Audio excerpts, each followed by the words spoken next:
The July air was thick with heat and bugs clinging to the cracked windshield of the Miller family's 1979 Ford Bronco.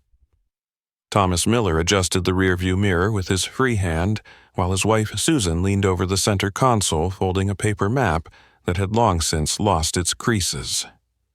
The summer road trip was supposed to be routine. A drive from their home in Indiana to visit cousins near Traverse City, Michigan. Nothing ambitious. Just 2 days upstate one night at a motel and a long overdue reunion with family they had not seen in nearly 8 years. In the back seat, their 12-year-old son Toby sat cross-legged poking the broken antenna of a handheld radio static humming softly through its speaker. The radio had not worked in years, but he liked the feeling of holding something that could, in theory, talk to the world. The Miller family had driven this stretch of road before. There were no signs of tension, no arguments, no detours planned, yet somewhere between Elkhart and Kalamazoo, the Miller family disappeared. The last confirmed sighting came from a gas station off Interstate 69. It was a small, rundown place surrounded by soybean fields and gravel lots, a place where the pumps clicked slower than usual, and the clerk behind the counter scribbled cigarette prices in pencil. A customer later remembered the Millers pulling in late in the afternoon, their Bronco dusty from miles of rural highway. Thomas had asked for directions to US 131, while Susan bought a peanut brittle and a plastic cup of black coffee. The boy waited outside, tapping the toe of his sneaker against a drainage grate. But there was one detail the clerk could not forget. When he glanced through the window, he saw someone else in the Bronco. A teenage boy with a navy hoodie pulled low over his face sat quietly in the back seat next to Toby. The problem was, no one in the Miller family knew a teenage boy, and police could never confirm who he was. The disappearance sparked a regional investigation. At first, local police believed the family might have taken a wrong turn. With so many back roads in that part of the state, it was not unthinkable. Missing persons cases always began with plausible scenarios. Maybe they ran out of gas and walked for help. Maybe they checked into a motel under a different name. Maybe they had an accident and veered off the road unnoticed. But as the days passed, none of those maybes turned into something real. No credit card activity, no sightings, no license plate hits, and no bodies.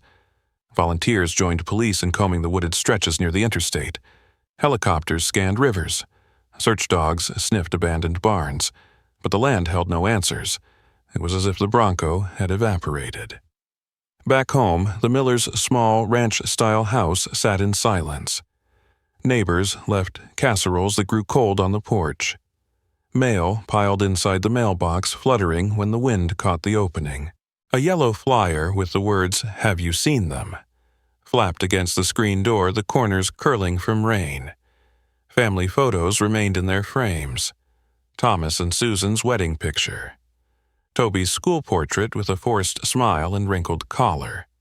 The house never looked dramatic enough for the kind of story it was becoming. There was no note, no farewell, no chaos, just absence. The only thing more unnerving than tragedy was the perfect normalcy left behind in its wake. Thomas Miller worked as a mechanic. He was known for showing up early and staying late, often eating his lunch beside the tire balancer. Susan ran the afternoon shift at a fabric shop where she kept a small radio tucked under the counter. She listened to old country songs while cutting cloth and talking with regular customers about weather and recipes. Toby was quieter than most boys his age, more likely to draw in a notebook than throw a baseball. None of them had legal trouble. No drug use, no enemies. Their lives had been simple, even dull by some standards, which only made their disappearance more haunting. The police scoured their home searching for anything. A journal, a map, a secret. But there was nothing to find. The Bronco was never spotted again. For years, it felt like the Millers had simply been erased. The story faded from newspapers as all missing cases eventually do. New tragedies filled the headlines. New faces on milk cartons, new theories whispered in diners and church halls. Some speculated that Thomas had staged it. Others believed Susan ran off with someone else. But most people stopped talking about it altogether. The town moved on. Even as the fields kept growing and shrinking with each passing season, the land offered no explanation. There was no grave, no confession, no peace, just that strange, unnerving silence. A family of 3, a truck, a stretch of highway, and a question that never got answered. The teenage boy seen in the Bronco remained the most disturbing detail. The clerk's account never changed. His memory was vivid. He described the boy's hands narrow with a deep scar across the left knuckle. He recalled how still the boy sat, not looking out the window, not reacting when Susan opened the car door. Some believed it was just a shadow or a reflection. Others insisted the Millers had picked someone up. A hitchhiker maybe, someone desperate. No missing teen from that time matched the description. No fingerprints, no follow-up. It was as if he too had vanished. Years later, a retired state trooper named Carl Beckett told a local reporter that he believed the Bronco never left the county. He said he always felt the land was keeping a secret. Something about the dense woods and lakes nearby gave him a hunch that the truck was out there sunk or buried waiting to be found. But without evidence, no one could act on hunches. Carl died in 1997. Still convinced, still wondering. The file stayed open but untouched. The Millers remained a cold case, one of many. But unlike most, this one had no clues, no warnings. Just a hot summer road trip that never came to an end. And then 2 decades later, the lake began to speak.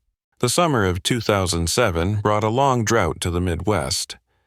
By late July, water levels had dropped in dozens of small lakes across rural Indiana. Most of these lakes were man-made reservoirs filled to capacity in the rainy season and used for fishing or weekend getaways. One of them, named Coates Lake, sat quietly off a narrow back road between Allen and Branch counties. The lake was barely known beyond the locals who visited it for kayaking or late-night bonfires. It was shallow in most places, surrounded by thick reeds and heavy oaks, and had never been anything but still. That changed on a sticky Wednesday morning when park maintenance workers discovered a rusted piece of metal protruding from the receding water line.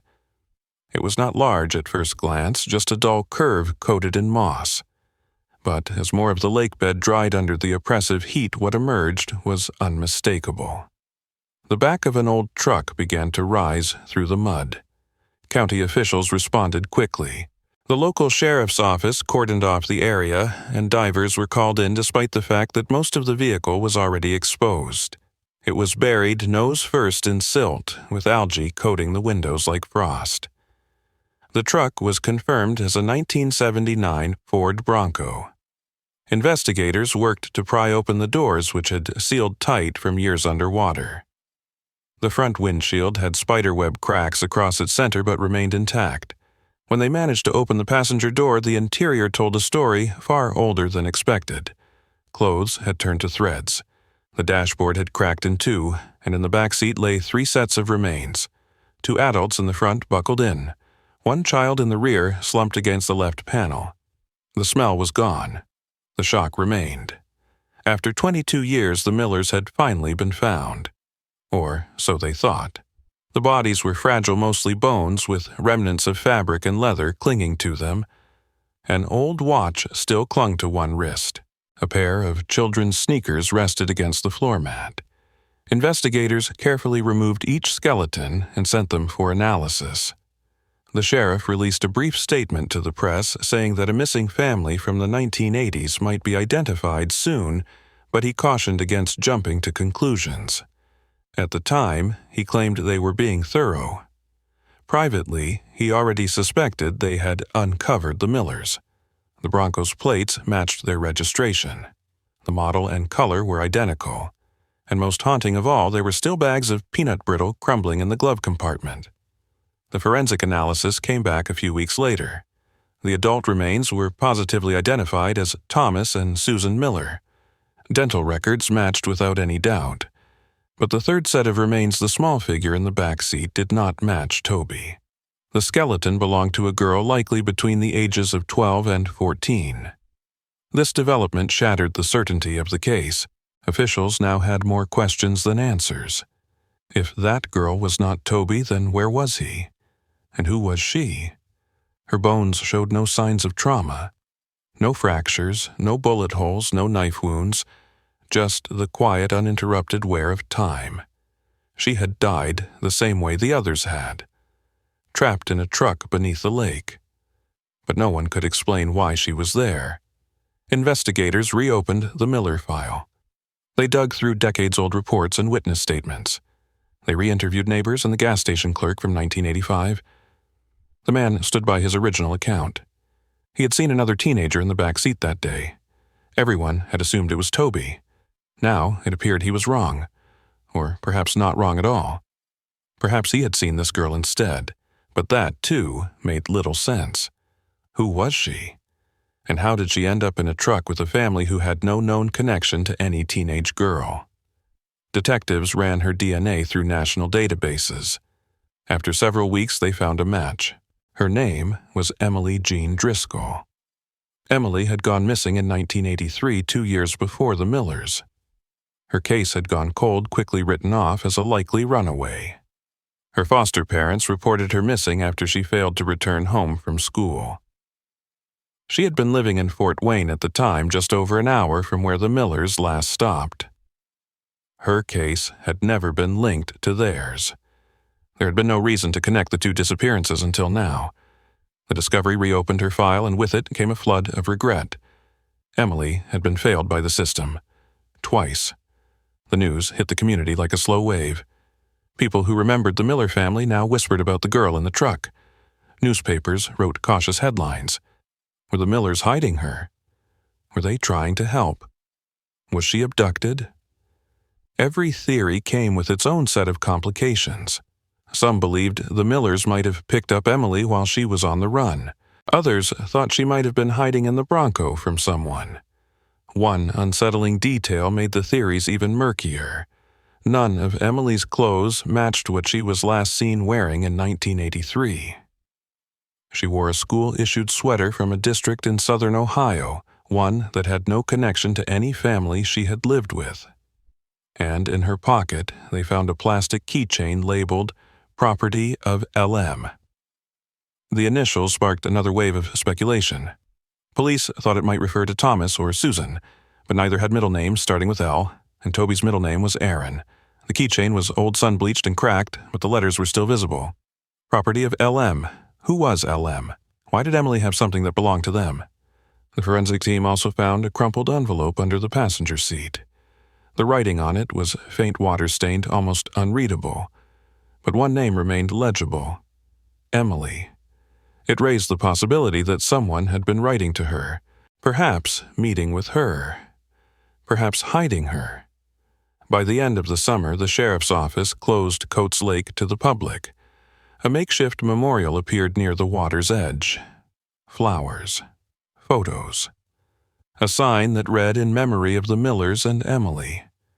People left toys and prayers, but no one could leave answers.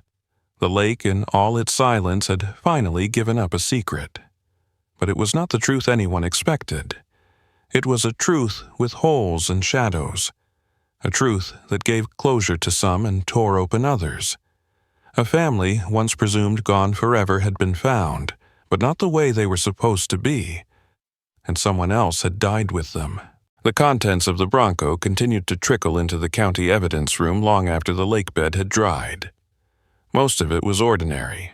Old receipts, a melted cassette tape, a torn road atlas with coffee stains obscuring half the state of Michigan.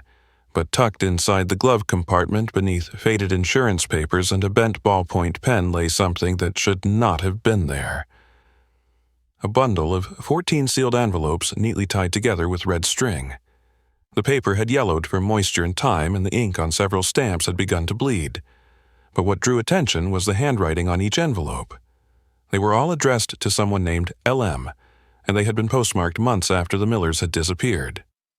Every stamp bore dates from late 1985 through early 1986. That discovery would change everything. The sheriff assigned a deputy to sort through the letters under careful supervision. Opening them required gloves, patience, and steady light. Some of the ink had faded, but the first few pages were legible. The handwriting belonged to the same person throughout. The return address had been smudged into obscurity, but the writer signed each note the same way. Just the initials EJ. The tone of the letters was personal, sometimes pleading, often cryptic. The first letter, dated September 15, 1985, began with an apology. The writer claimed they had to leave quickly and did not have time to explain. It continued with vague references to a meeting that never happened and a girl who needed protection. The girl was never named, but the implication was clear. The writer believed the recipient had taken her in. The writer was trying to reach them. More troubling were the final letters postmarked in early 1986. By then, the Bronco had already been submerged in Coates Lake for months. Yet, the writer continued to send letters as if expecting a reply.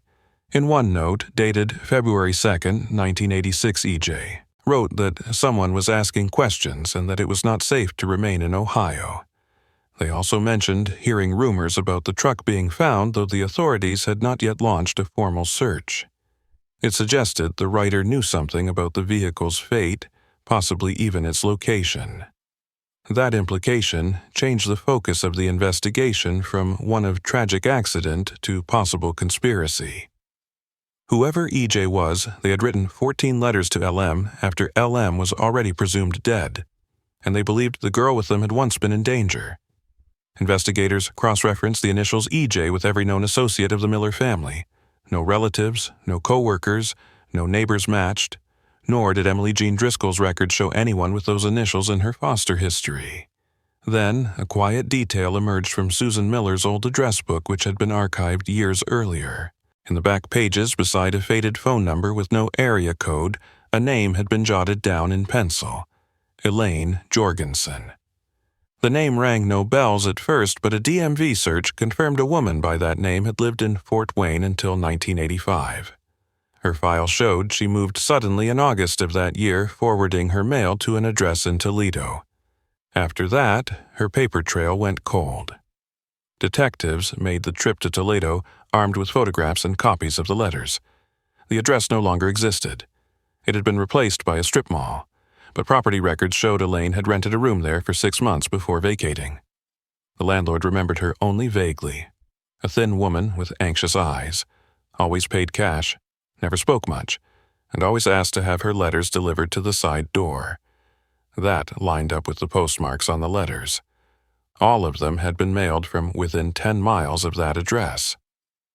What was more, the landlord recalled seeing a boy with her once. Not a girl, a boy about 13, said he looked pale. Wore his hair too long for a boy that age. The sheriff's department grew quiet with that detail.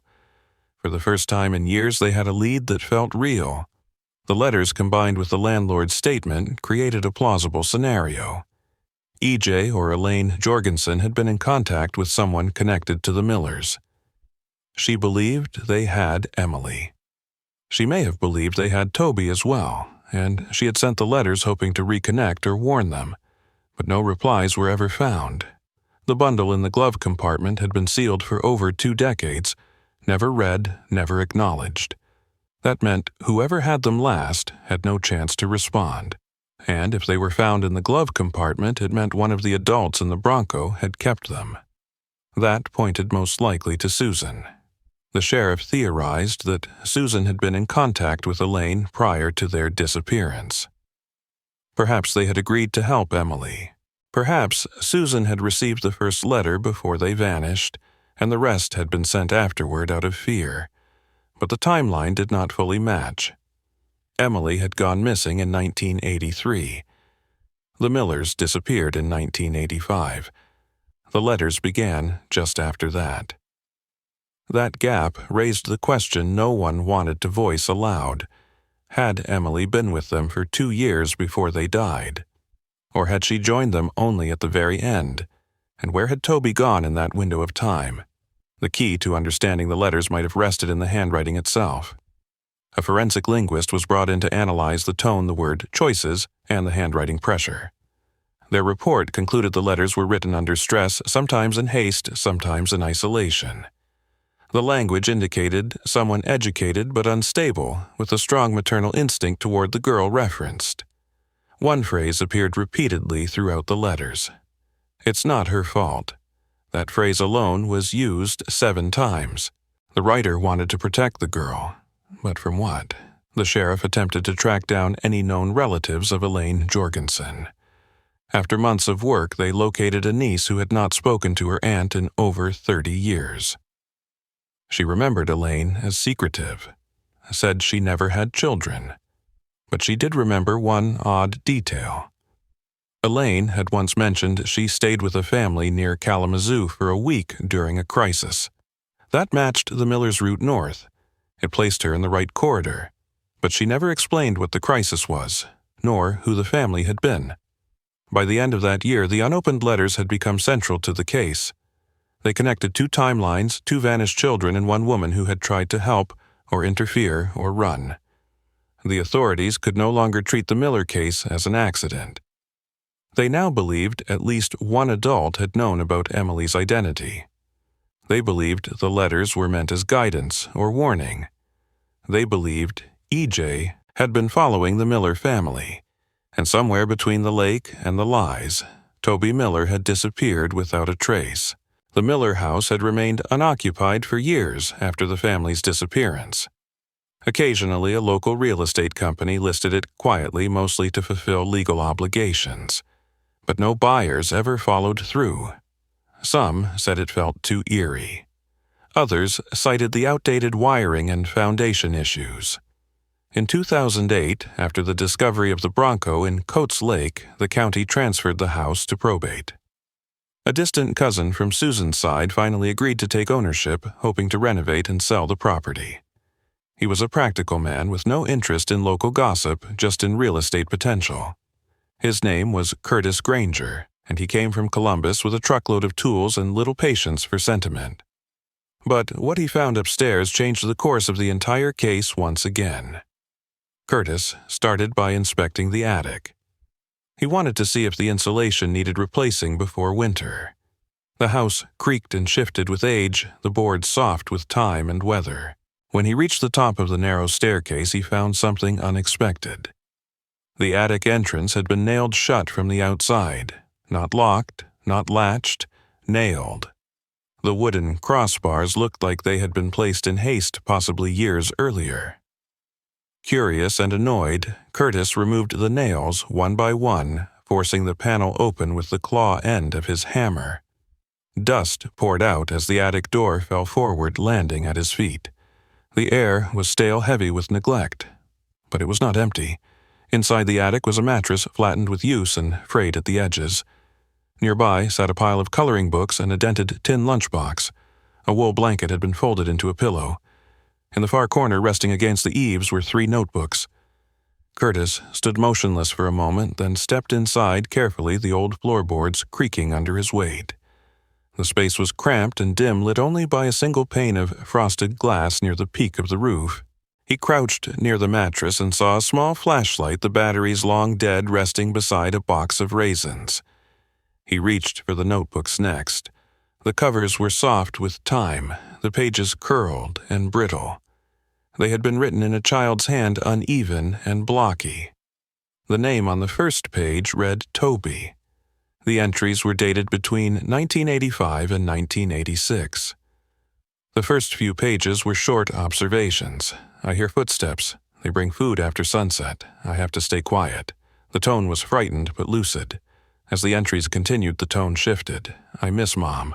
I want to go outside. I do not know how long I have been up here. Curtis read in silence for over an hour. The entries revealed that Toby had not vanished at the time the public believed. He had stayed in the attic for weeks, perhaps months, after his parents were already gone. One page stood out among the rest. Dated December 2nd, 1985, it read, "I saw her again. The girl from the woods. She told me not to scream. She said they were hiding me to keep me safe. But I heard the door shut and no one came back for 2 days." That entry chilled investigators. The girl from the woods was assumed to be Emily, but the timeline did not match the public assumption. Toby's journals made it clear he had been alone for long stretches. His food had been brought sporadically, but no adults were named directly. Only once did he mention someone he called the quiet man. He does not talk. He locks the door and leaves the box. He never looks at me. Police swept the attic for biological evidence. A few strands of hair were recovered from the mattress. DNA confirmed they belonged to Toby Miller. The evidence proved he had remained in the house long after the official search had ended. That realization cast a shadow over the original investigation. It suggested someone had been actively hiding him. Someone had returned to the house multiple times to provide food and supplies, that someone had nailed the attic shut from the outside and walked away. Curtis Granger gave a full statement and handed over the notebooks. He then returned to Columbus, refusing any further contact with the press. The house was secured and placed under state review. The notebooks were sent to a forensic analyst. The handwriting matched samples from Toby's elementary school records. Psychologists reviewed the entries for signs of mental distress. The boy had shown signs of isolation, anxiety, and confusion, but he had also remained organized and hopeful. In several entries, he sketched small diagrams of the attic. One showed a hidden cubby between the insulation and floorboards. Investigators returned and discovered it exactly where he had drawn it. Inside was a torn family photo, a miniature flashlight, and a brass key. The key bore no markings, but it fit a generic padlock model from the early 1980s. A breakthrough came from an unexpected source. A retired school teacher recognized the description of the attic from an old field trip story Toby had shared with classmates in early 1985. He had once said he had a secret room where he could disappear forever. Most had laughed it off. But now it seemed Toby had known the attic well before the disappearance. That meant the space had not been created for an emergency. It had been a place of retreat, possibly a hiding spot used before the trip to Michigan, perhaps even known by the parents. That theory opened a darker possibility. What if the family had used the attic to hide someone else before? What if Emily had stayed there first? The quiet man, the irregular food drops, the long silences. The timeline grew complicated. The letters from Elaine, the truck in the lake, the notebooks in the attic. None of it followed a clear path.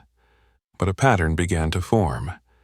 2 children, one missing, one found in a truck, both hidden, both silenced by adults who never left explanations. The release of the attic journals to the media drew renewed attention to the Miller case.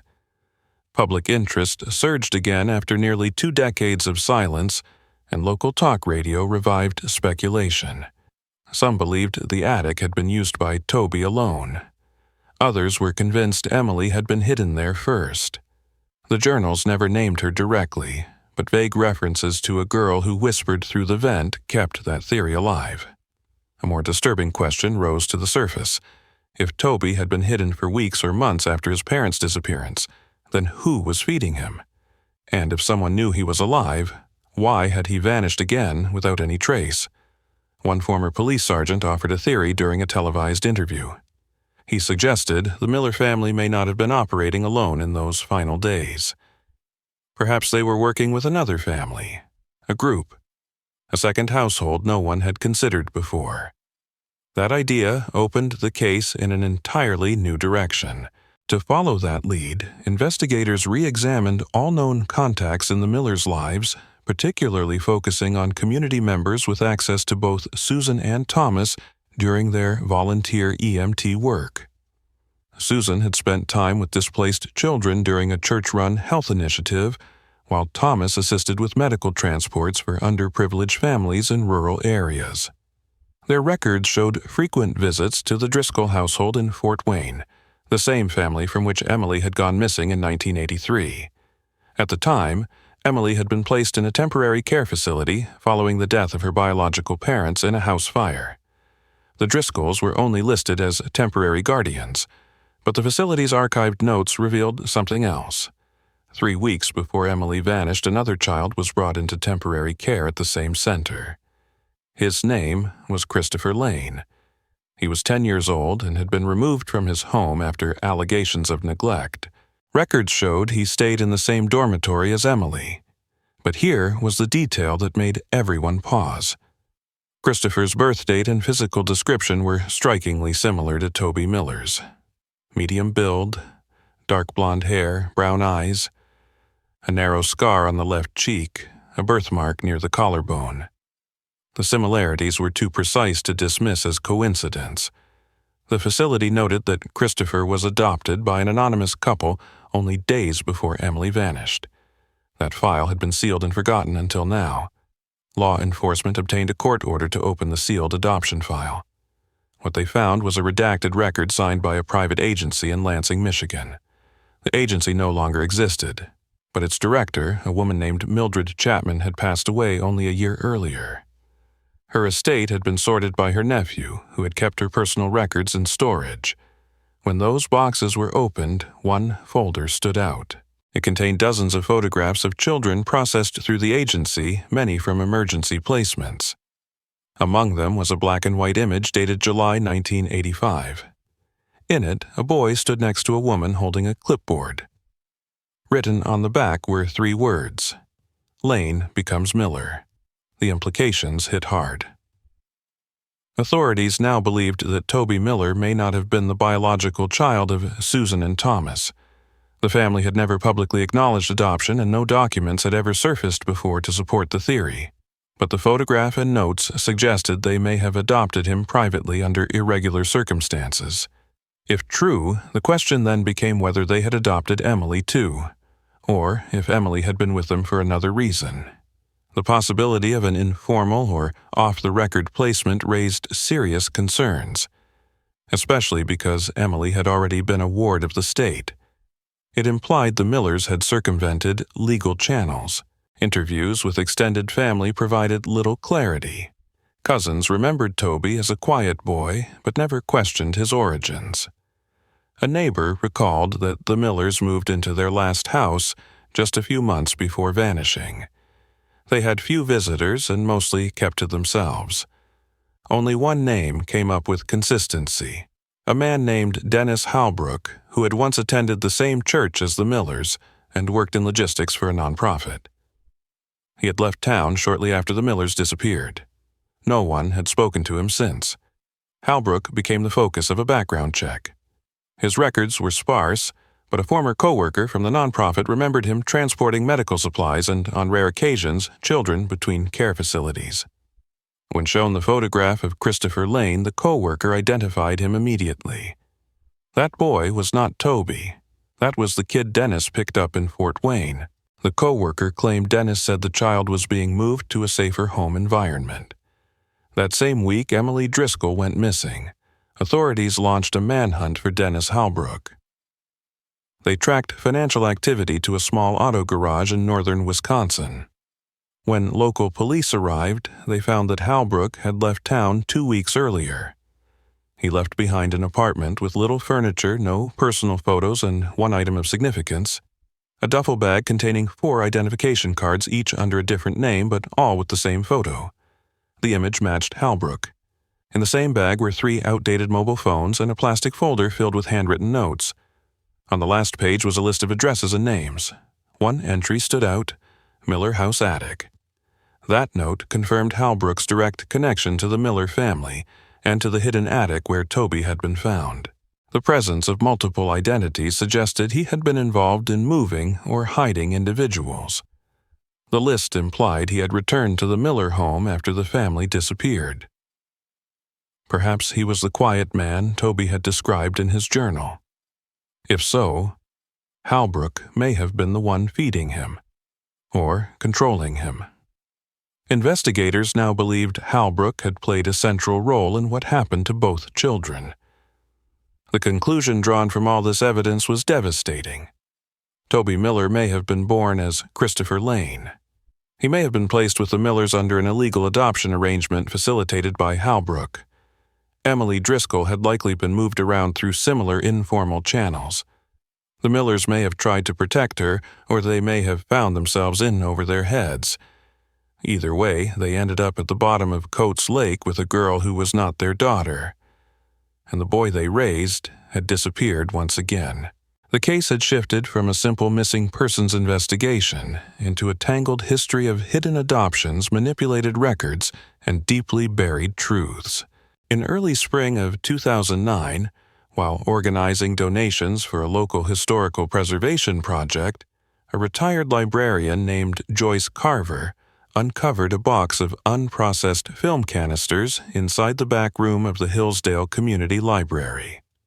The film had been donated years ago by a former high school photography teacher who had passed away. Most of the rolls were from student assignments and town events spanning the early 1980s through the mid-1990s. As a volunteer tasked with cataloging the collection, Joyce began the slow process of developing the negatives and scanning the images for archival purposes. Most photos were ordinary scenes of school plays and town parades. But one roll dated August 1985 contained something that halted Joyce completely. In the background of one image, a boy stood by a lemonade stand with his hands tucked in the pockets of his jacket. A small patch stitched on the sleeve read T. Miller. Joyce had followed the Miller case like most of the town. She remembered the flyers, the lake discovery, the attic journals. Her hands shook as she stared at the boy's face. The photo was taken weeks after the family had officially disappeared.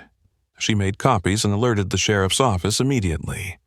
Investigators confirmed that the image had been taken during a town fundraiser held near Lake Andover, over 50 miles from the Miller residence.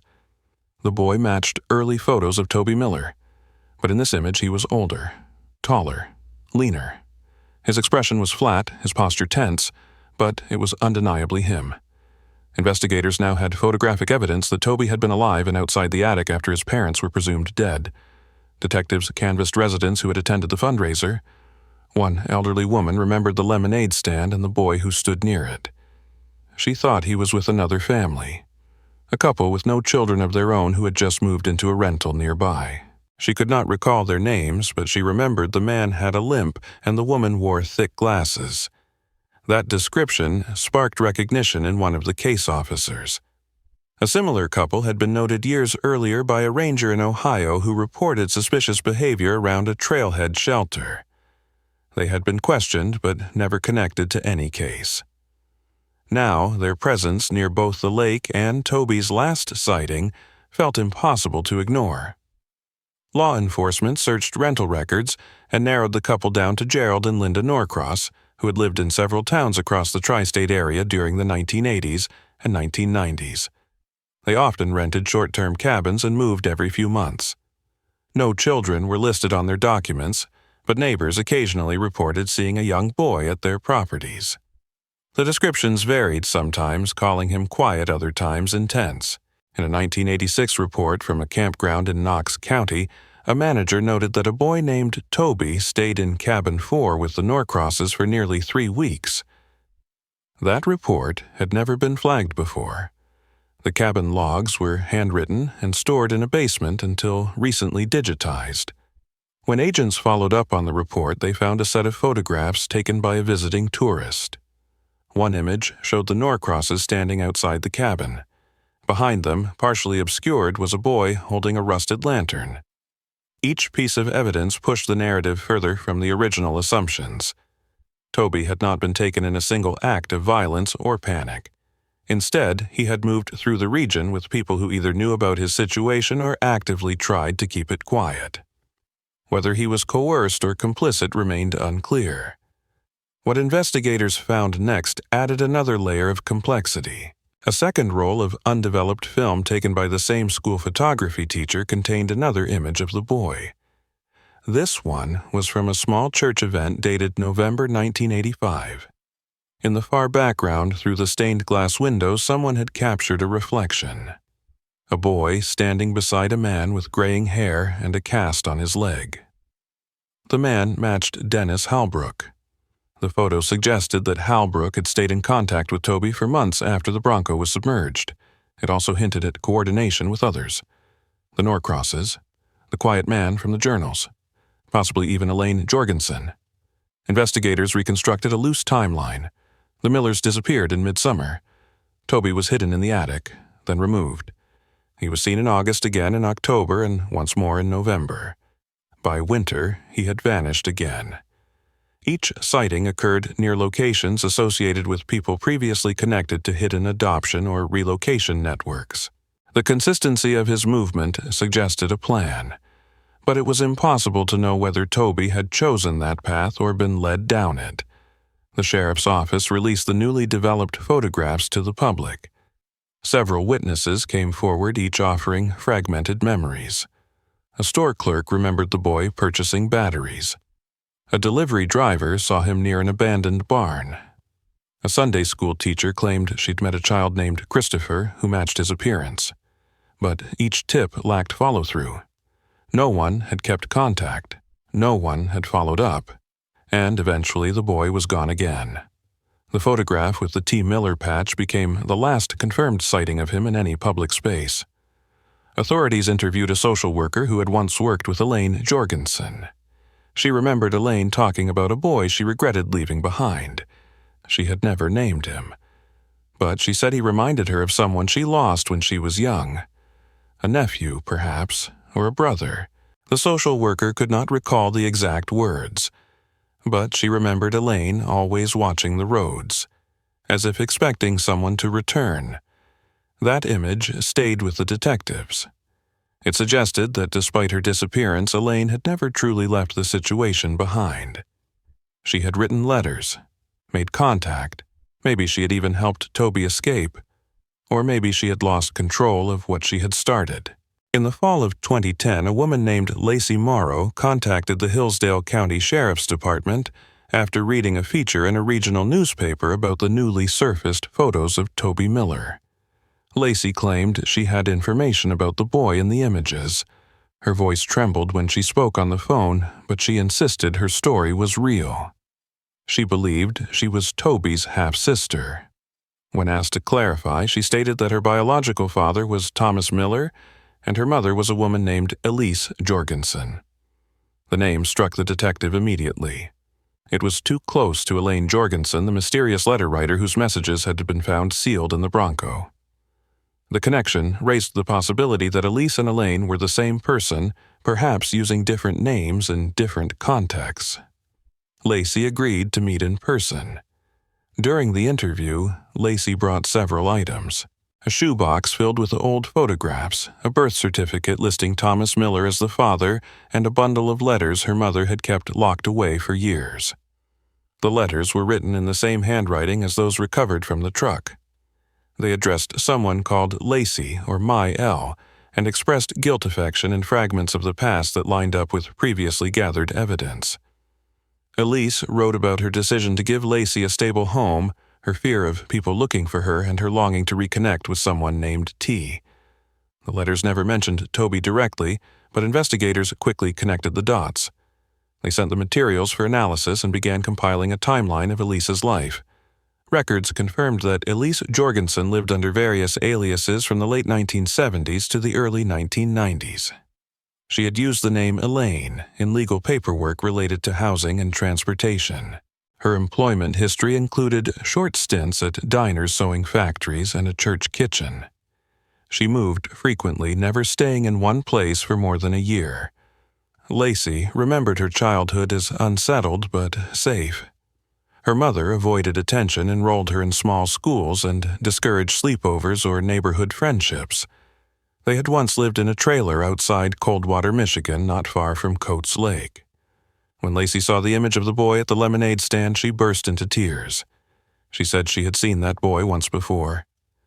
Lacey recounted a memory from when she was 7 years old. Her mother had taken her to a park in the middle of the week.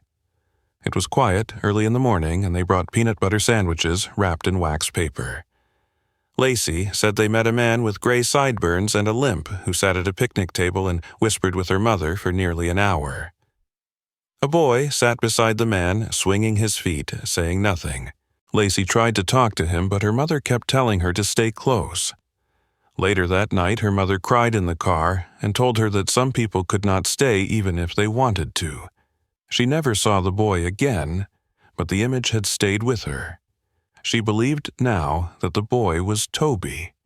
DNA tests were conducted using hair preserved from the attic mattress and saliva from Lacey.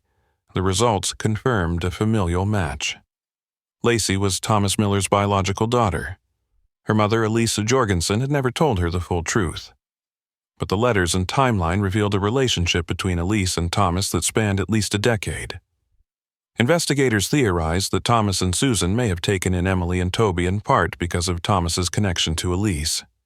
The adoption of Toby, possibly under the name Christopher Lane, might have been an attempt to protect or reconnect with Elise's child. That theory changed the emotional weight of the case. It suggested the Millers' actions were not driven purely by secrecy or defiance, but by familial responsibility and guilt. Further interviews with Lacey revealed that Elise had spent the last years of her life in a small care home in Ohio. She had passed away quietly in 2004 from complications related to heart disease. Her belongings, including the letters and a faded photograph of a young Thomas Miller, had been stored in a suitcase under her bed. The staff remembered her as kind but distant. One nurse said Elise often spoke to herself about missing pieces and lost keys. That phrase echoed one found in the original letters. Find the key. Find the child. Police revisited the attic where Toby had once been hidden and re-examined the brass key recovered from the crawl space. They had never determined its origin. They ran the key against a registry of padlocks from that era and found a possible match to a style used by a shuttered youth camp in southern Michigan. The camp, now abandoned, had once been used as a transitional facility for displaced youth. Elise had briefly worked there as a cook. Detectives visited the site and searched the oldest cabins. In one behind a panel in the wall, they discovered a small metal lockbox attached to the beams. The brass key opened it. Inside was a plastic bag containing 3 faded Polaroids, one of Elise holding a baby, one of Thomas and Elise near a lake, and one of a boy resembling Toby holding a toy car. There was also a folded map marked with red ink and the phrase, "Keep him north." The discovery confirmed a history that had remained hidden beneath years of fear and movement. Elise and Thomas had a child together. For reasons still unclear, they had separated, and Elise had raised Lacey alone. At some point, she had reconnected with Thomas and possibly influenced the decision to take in Emily and Toby. The Polaroids suggested a brief period of unity before something fractured. Investigators now believed Elise had helped move Toby after the lake incident. She had written letters to the Millers, left clues, and possibly guided others to protect him.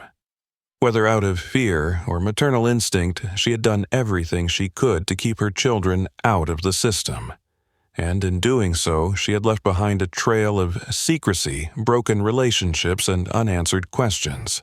The red markings on the folded map recovered from Elise Jorgensson's lockbox drew the attention of the lead investigator immediately. Among the winding lines and rural notations, one small star near the northern tip of Michigan stood out. The area was remote, nestled between state forest preserves and barely within cell range. There were no town names, just an unpaved road and a vague label written in smudged pen. Cedar Hook. When the team researched the location, they found references to a small campground that had closed in the early 1990s due to flooding and soil instability. Satellite images showed a patch of overgrown land, a few discolored rooftops, and what appeared to be a trailer or camper near the tree line. The area had not been monitored in years. Investigators decided to visit the site. A pair of deputies traveled north in late October, driving past the familiar towns and through the increasingly dense woods. The final road was barely wide enough for their vehicle, and when they arrived, they found the camper still parked where the satellite had indicated. It was faded beige, with peeling green trim, the kind often seen in the 1980s. A small wind chime hung from the awning, and smoke drifted faintly from a stovepipe fixed to the roof. One of the deputies knocked. After a moment, the door creaked open, and a man in his 50s stepped outside. He wore a thick flannel jacket and carried a cautious expression. When asked his name, he gave it without hesitation. "My name is Mark Lane." The last name drew a swift reaction from both officers. Lane matched the original birth surname of the boy once identified as Christopher Lane, believed now to be Toby Miller. Mark Lane invited them inside. The interior was simple. A cot, a table, a cast-iron stove, and a shelf filled with worn paperback novels.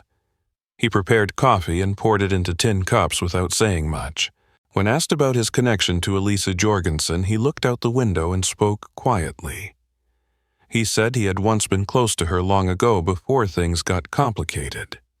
He said she had told him she had a son but never said where he went. He said he had been waiting here in case someone ever came looking. Mark explained that Elise had visited him once in 1991. She brought a map and a box of letters. She told him to stay in the area just in case the boy ever returned. She left a Polaroid photo with him. It showed a teenage boy sitting near a riverbank with a fishing rod and a plaid jacket. The boy's face matched early photos of Toby. Mark kept the photo inside a book pressed between the pages. When investigators examined it, they noticed a date scribbled faintly in the bottom corner. August 1990. That was 5 years after the disappearance. Toby had been alive then, and someone had been keeping track of him. They asked Mark if he knew where the boy went next. He shook his head. He said Elise never told him. She only said she needed him to stay here and remember that if the boy came back, he should be safe and know someone waited. Mark said he received 2 postcards over the years, one in 1996 and one in 2003. Both were unsigned. The handwriting matched Elise's. Each contained only a few words. Still quiet, still north. The second card read, "Almost done." Those phrases baffled investigators. They believed they were coded, possibly referring to locations or plans. The postmarks were from towns near the border, places where people could vanish if they needed to.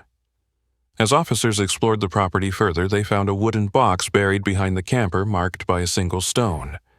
Inside was a small collection of personal items: a child's shoe, a compass, a shortwave radio, and a yellowed notebook. The notebook contained only 4 pages. Each page began with the same phrase. Remember the story. The entries were simple. They described woods, hunger, kindness, and long walks. One line said, "I saw the girl again. She remembered me. She knew my name." That detail hit hard. Investigators believed it referred to Emily.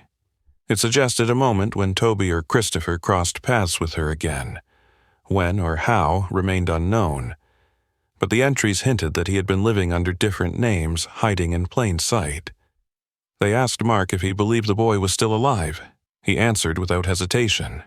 Yes, he said the boy had been trained to disappear. Elise had made sure of it. She taught him to listen for codes, to avoid patterns, to move only when it rained. Mark said Elise did not want the boy to be found by the wrong people. When asked who the wrong people were, Mark gave a name that no one expected. He said the man's name was Gerald Norcross. That same name had appeared earlier in the investigation when identifying the couple who may have moved Toby in the months following the Miller disappearance. Mark believed Gerald had tried to take control of the situation. He said Gerald had grown increasingly possessive of the children he relocated, believing them to be safer under his personal guidance. Elise disagreed. They fought. She left. He followed. Mark said Gerald was dangerous not because he was violent, but because he believed he was right. He could justify any decision if he thought it protected someone. He said that was what scared Elise most, that someone who once helped her might turn against her and the boy. Mark handed over a second photograph. It showed a group of children standing on a dock. One boy, a little older than the others, stood slightly apart, his shoulders tense. The back of the photo said Cedar Hook, 1987. The tip came from an unexpected source. A social worker named Carla Jensen contacted the Hillsdale County Sheriff's Office after reading a detailed article about the Miller case in a psychology journal that explored long-term memory trauma in missing persons. Carla said she had reviewed a case years earlier involving a boy who had entered the foster system under an emergency placement in Duluth, Minnesota. The boy had come without documents and gave a name that never led to a match. He had scars that matched the medical history found in Toby's elementary school files. Carla remembered him because he never spoke his real name. He told the staff he was just a traveler. The case had troubled her deeply, especially after the boy ran away 6 months into placement and was never seen again. She could not forget his eyes. The boy had been placed in a transitional home known as Birch Haven, a group facility for adolescents with uncertain legal status. Records from 1992 showed a boy named Jonah D appeared at the door during a storm. He carried only a canvas backpack and a notebook filled with sketches of cabins and trees. He never admitted to a surname. He gave no family contacts. But Carla said something about him felt off. He followed routines without prompting. He cooked without being taught. He refused to sleep near windows. And most curiously, he always folded his clothes in threes. When questioned about it, he said it was how someone taught him to survive. Investigators flew to Duluth and accessed archived records at Birch Haven. Inside the intake report, Jonah D was described as age 14, 5 feet 5 inches, with medium-length blonde hair and a quiet temperament. A birthmark near the left collarbone was noted. Dental scans had been taken but never matched to any national database. With the new context, the sheriff's office compared these dental records to Toby Miller's childhood files. The match was positive. Jonah D was Toby. He had resurfaced briefly under a new identity and then vanished again. Staff remembered he left behind a small collection of belongings. Among them was a sketchbook preserved in storage. The sketchbook contained more than drawings. Inside the back cover, pressed between two taped pages, was a torn photograph. It showed the Bronco half submerged in reeds. It had been taken from the tree line at a distance. No one could explain how the boy had obtained that image. Investigators concluded he may have returned to Coates Lake years after the event. They could not confirm the date the photo was taken, but the presence of the vehicle in that state suggested it was sometime before the drought of 2007 that revealed the truck. The implications were startling. Toby had not only remained hidden but had retraced his past, and he had carried pieces of it with him. Birch Haven's former maintenance man, Leon Barrett, remembered Jonah well. He said the boy often helped him with small tasks, fixing broken chairs or cleaning air vents. He said Jonah once asked if the building had a secret room or any space not on the blueprints. Leon laughed it off then, but now he believed the boy was looking for another attic, another place to hide. When asked why he remembered that detail, Leon explained that the boy once said people like him never stayed long, that they had to learn to disappear before someone tried to change their name again. The phrase chilled the room. It echoed themes from Elise's letters, from Mark Lane's stories. From every phase of the investigation, the photo of the submerged Bronco was examined by forensic analysts. Enhancements revealed a faint reflection in the water. A second figure stood behind the trees. Tall, slouched, possibly male. The quality was too poor for facial identification, but the outline of the figure matched prior descriptions of Gerald Norcross. The presence of another person during the moment the photo was taken implied surveillance. Maybe a confrontation. Maybe a farewell. The possibilities grew darker with each frame examined. Why would Toby photograph the truck? Why return to a place where so much was lost? Was it part of letting go, or part of preparing to disappear again? More evidence came to light when the sketchbook was fully analyzed. On several pages, names were written in the margins. Some were crossed out, others circled. One name appeared more than once: Eli. In one drawing, the name was written next to the silhouette of a cabin with smoke rising from its chimney. Another page featured a map, hand-drawn but detailed, that led from Duluth to a stretch of wilderness along the Rainy River near the Canadian border. Investigators followed the trail. The region was largely unpopulated, dotted with abandoned homesteads and fishing cabins. They used the sketches to identify a potential location. After 2 days of hiking and aerial scans, they found the cabin. It was built into a rise of earth camouflaged by moss and pine. Inside were signs of recent habitation: empty cans, a kettle on the hearth, a pair of boots drying near the firebox. But no person was found. The walls bore dozens of pencil markings, dates, coordinates, phrases like "keep walking" and "never the same face." On the back wall, carved into the wood, was a phrase seen before in the attic journals. Remember the story? It was Toby's final echo. A note had been left behind. Folded, unaddressed, it contained only one line: "Not running, just done, no name, no goodbye, just the kind of ending only someone like Toby would write." Investigators believed he had lived in that space recently, possibly for months. He had built a life in fragments, moved through states under false names, reconnected with his past in secret, avoided detection, avoided help. He had become the story that first saved him, and then finally he chose to vanish. In the spring of 2011, the Hillsdale County Historical Society held a small exhibition inside the town's aging public library. The theme was memory and the Midwest, a modest attempt to gather artifacts from personal collections, old scrapbooks, church newsletters, and community bulletin boards. Among the donated boxes was a stack of framed photographs from a local church's shuttered summer program. The images had yellowed under glass but remained intact. They showed smiling children holding crafts volunteers posing beside folding tables and pastors handing out snacks beneath tents. One photo stood out for its composition rather than its content. A group of children stood facing the camera, while a teenager in the background stared over his shoulder. His body was turned slightly, 1 foot stepping away, his expression unreadable. The tag beneath the frame said, "Youth Picnic, 1993. The volunteer who sorted the photo did not notice anything strange at first. The boy in the background was just another face in the crowd. But when the image was later scanned and uploaded for digital cataloging, a different volunteer paused. She recognized the shape of the boy's jaw, the narrow way he held his shoulders, the distant look in his eyes. She had seen those traits before in the now infamous series of photos circulated in the Miller case file. She compared the images side by side and noted the consistency.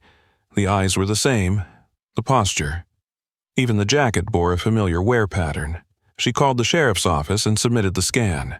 Investigators examined the photo and compared it to the final sketch of Toby Miller, based on the Duluth sighting and later cabin discovery. Forensic imaging suggested an 86% likelihood that the boy was the same person. The date placed him nearly 8 years after the Bronco had sunk. His presence at a church picnic in a neighboring county suggested a fleeting attempt at normalcy, or perhaps a planned appearance meant to confirm life without inviting contact. When investigators reviewed the church's records, they found a sign-in sheet. The teenager had written only one name.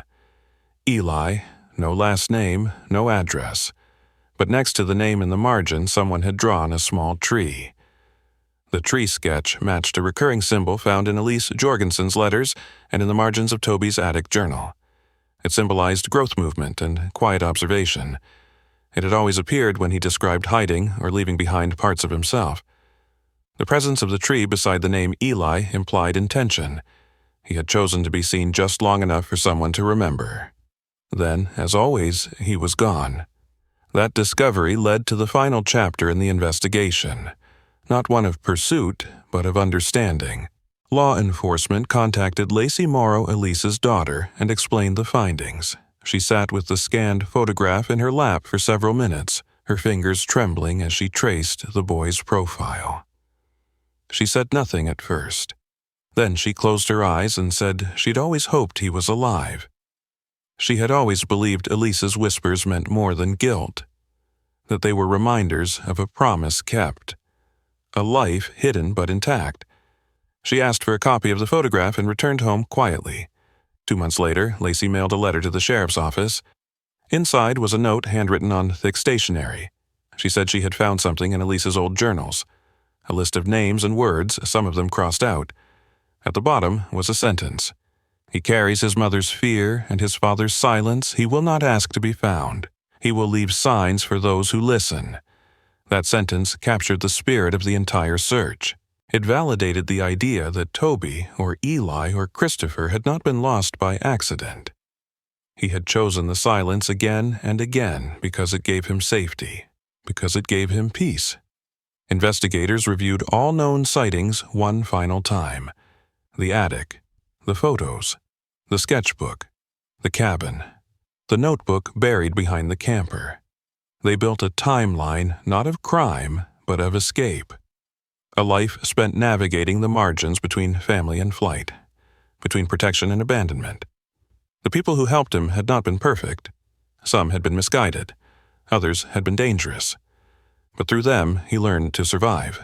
he learned to read between the lines of fear and to move when no one was watching. In time, the case file was closed with a final note. Subject presumed alive based on credible evidence and recurring identifiers. No charges filed, no further pursuit recommended.